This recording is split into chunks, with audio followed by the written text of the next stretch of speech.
You're still watching the Afia Business Morning. Welcome to Global Business, where we will take a look at business news stories around the continent of Africa and indeed the rest of the world. My name is Ubon Kings. Here are the headlines making the rounds, starting out from the automobile world, where it's reported that the European Union has been urged to reconsider tariffs on Chinese electric vehicles. Brics set to compete with SWIFT and De-Dollarize. And still about the European Union still hesitant to sanction Russian gas. We'll bring you details of the stories and more right after this break. Stay tuned.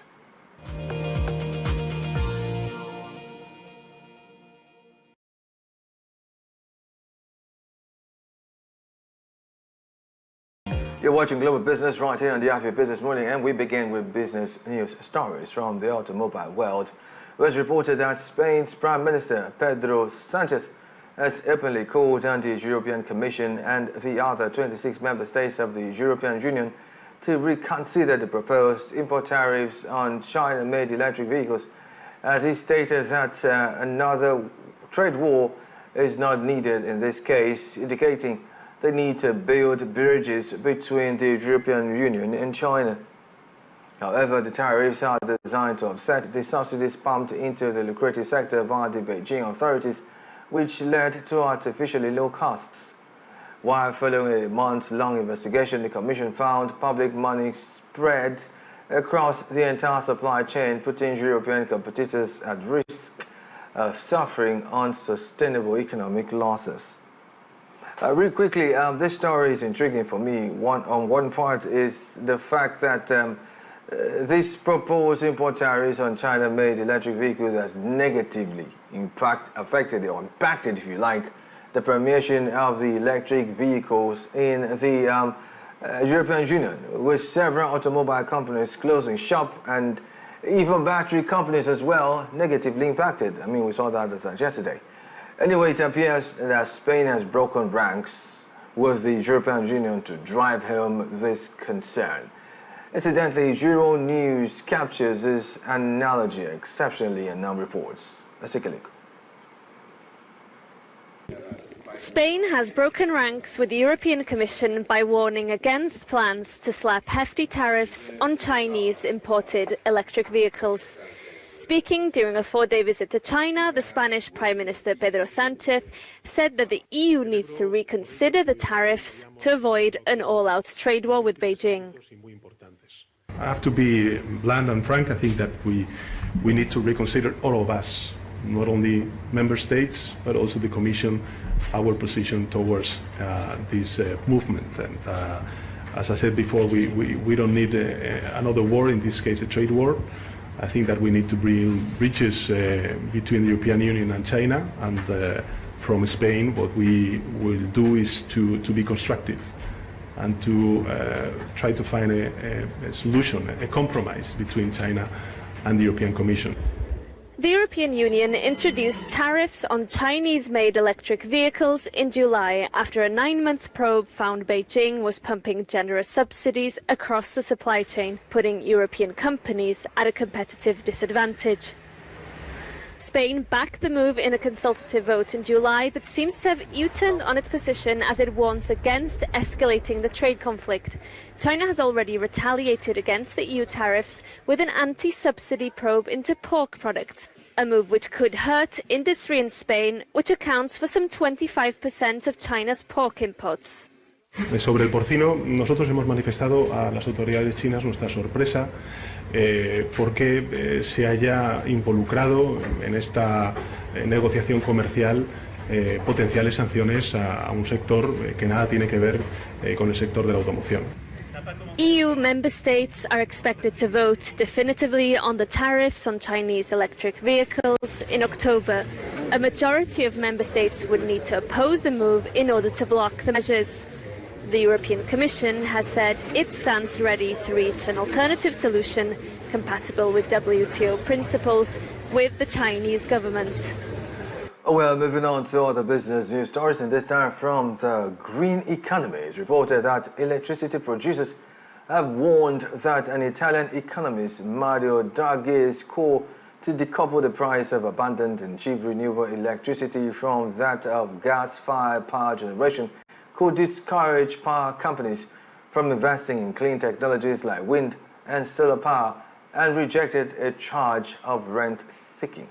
However, the trade association Euroelectric reacted, voicing particular concern about Draghi's suggestion in his report that electricity suppliers should be required to offer a predefined minor share of their publicly subsidized output to energy-intensive industries at risk from overseas competition at production cost plus markup through power purchase agreements, PPAs. Now, let's hold up a moment too. Now, this story, to me, evidently shows some dire concern. But before I like them, let us look at some definition of terms. The word decoupling came in this particular read. Decoupling, by definition, takes place when different asset classes that typically rise and fall together start to move in opposite directions, such as one increasing and the other decreasing. One example might be seen with oil and natural gas prices, which typically rise and fall together. Now, having this understanding, the argument here is that there's a need to decouple the price of abundant and cheap renewable electricity from that of gas-fired power generation. Now, but do you realize that there is an energy crisis as we speak right now? Let's leave decoupling. Let's talk about the energy crisis. Well, it may interest you to know that the World Economic Forum took out time to look into this and pretty much shared its insights with us. Let's take a look at it. Our world has never ever witnessed an energy crisis of this depth and of this complexity. Energy is the lifeblood of the economy. We remember the importance of energy when we have a scarcity of it. An energy crisis is an opportunity to do a step change. There is no time to lose, and so we should really use this opportunity to go ahead and decarbonize the energy system and also make energy system more resilient, secure, and affordable for everyone. Industrial production and transportation are the two sectors that emit most CO2 in Europe. Electrification of industrial processes is often the solution. And we already see a lot of examples of that, especially in industry, I think. If you look specifically at the hard-to-abate sectors, what you see is that the solutions technically are there. What is stopping the transition is actually the cost of doing it. Manufacturing, batteries, solar panels, electric cars, nuclear power, energy efficiency, heat pumps, hydrogen energy. All of them are flourishing around the world. United States came up with a major package of Inflation Reduction Act. Europe is giving a similar response to that. Japan, India, China. Countries which really want to pump prime their economy, which really want to increase the energy balance, the only way which will actually bring the cost of energy down, and that is through the supply of green energy, which is the only energy, the more you use it, the cheaper it becomes. They are the economies which are going to steal the march on the rest of the world.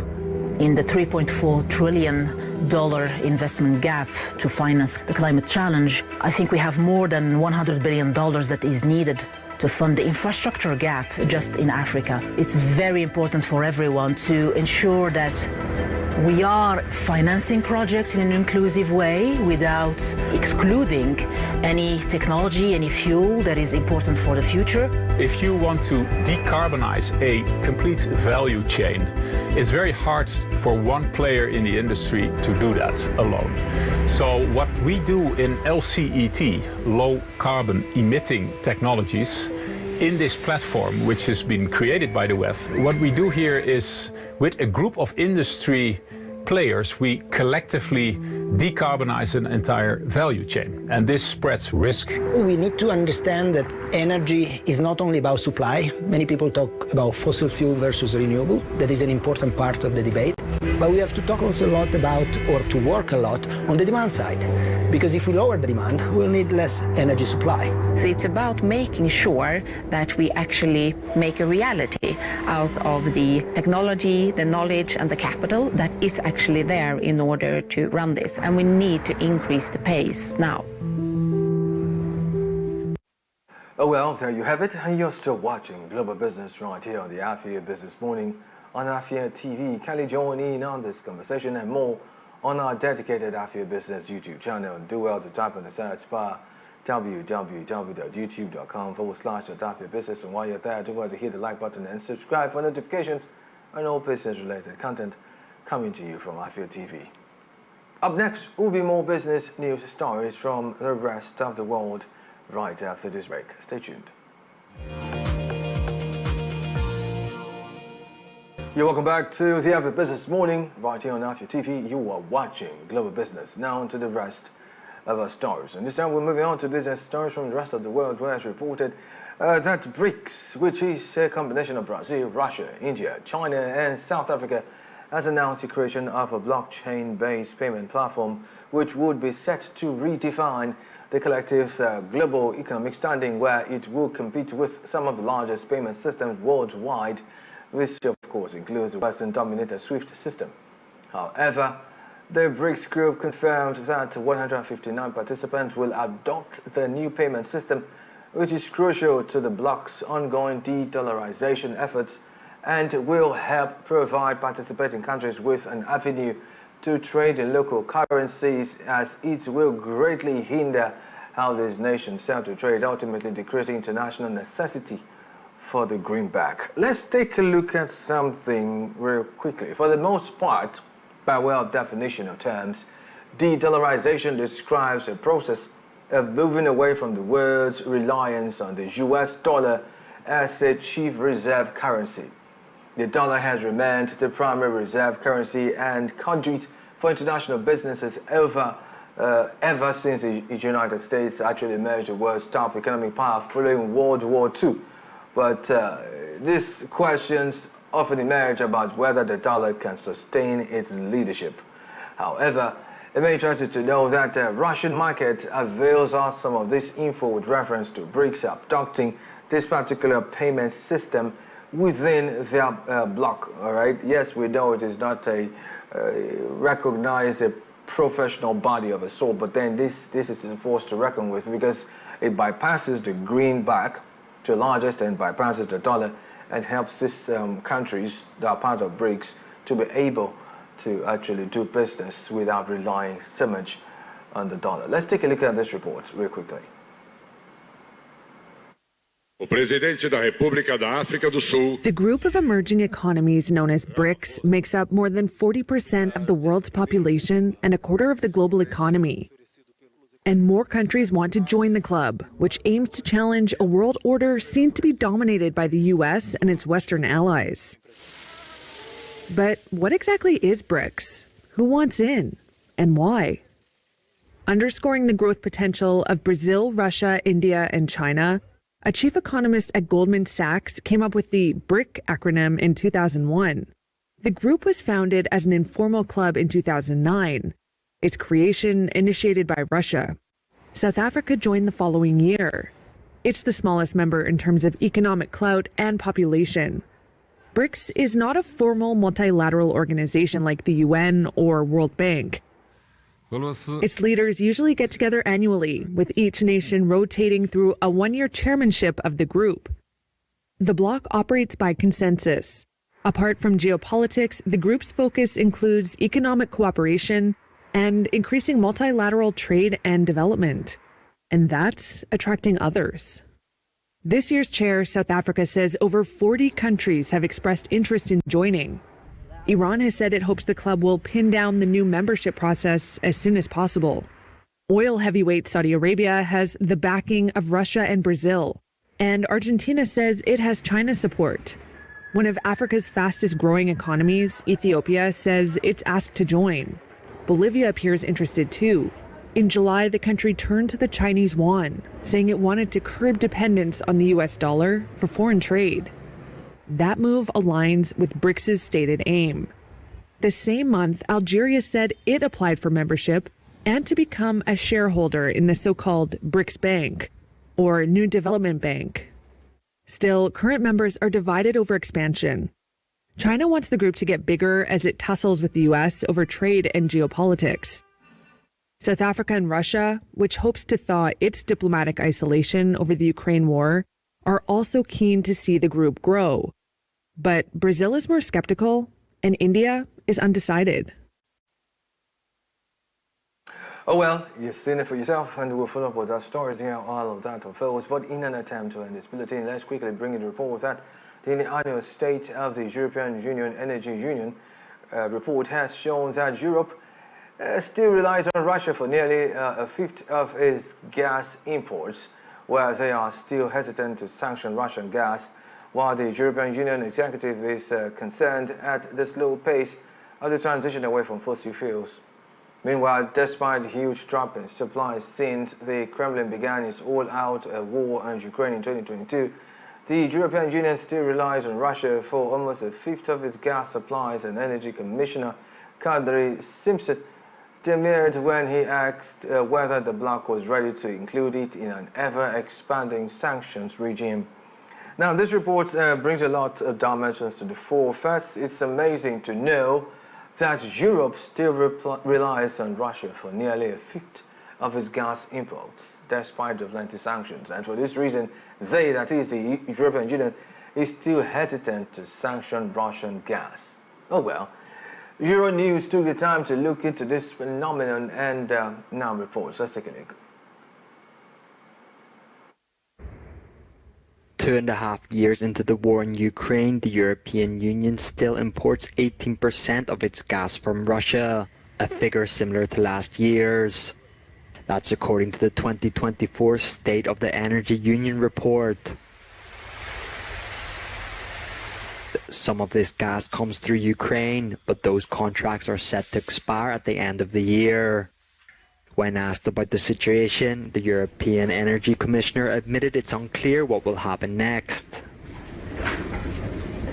There is more and more awareness that some companies are still benefiting from the contracts that were signed before the war and are served only because Gazprom decides to do so. So this is a background. The companies right now do have all the legal means to continue purchasing Russian gas, and they can do so until the sanctions will restrict it. Russian gas has been largely unaffected by European sanctions, with the only restrictions being those on LNG imposed last June. Even then, the sanctions only target Russian LNG re-exported to third countries. However, according to one expert, the situation isn't as precarious as it was in 2021.